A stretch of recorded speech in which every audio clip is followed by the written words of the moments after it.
Cricket ලෝකයේ සීලම විස්තර එකම තැනකින් දැනගන්න ඔබ අදත් ආයුබෝවන් කියලා පිළිගන්නවා ක්‍රිකට් ලංකා YouTube channel සමගින්.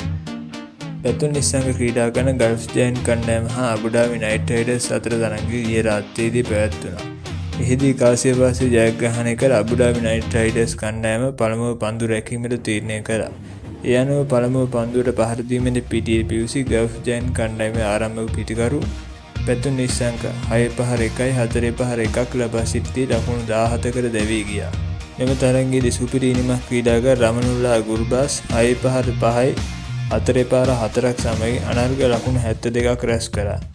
නායක ජේම්ස් වින්ස් ලකුණු 16යි. මොයින් අලි ලකුණු 16යි. අෂ්මතුල්ලා අමසයි ලකුණු 6යි. සීන් ඩික්සන් ලකුණු 9යි.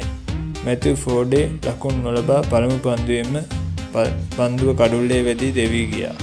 අසයිෆ් කාන් නොදෙවී ලකුණු 14යි. ආයන් කාන් නොදෙවී ලකුණු 9යි.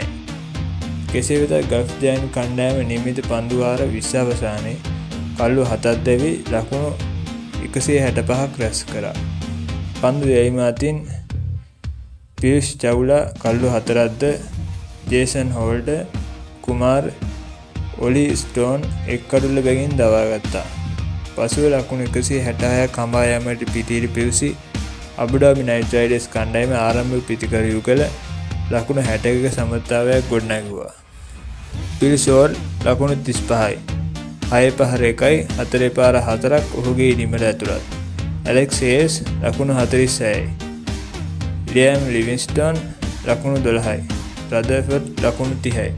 අලිෂාන් ෂරාෆ් 1 ලකුණයි. ඇන්ඩ්‍රු රසෙල් නොදෙවී ලකුණු 21ක් ලබා ගත්තා. නායක ජේසන් හෝල්ඩර් ලකුණු 9ක් ලබා ගත්තා. බ්‍රෙන්ඩන් මැක්ලුලන් නොදෙවී 1 ලකුණයි.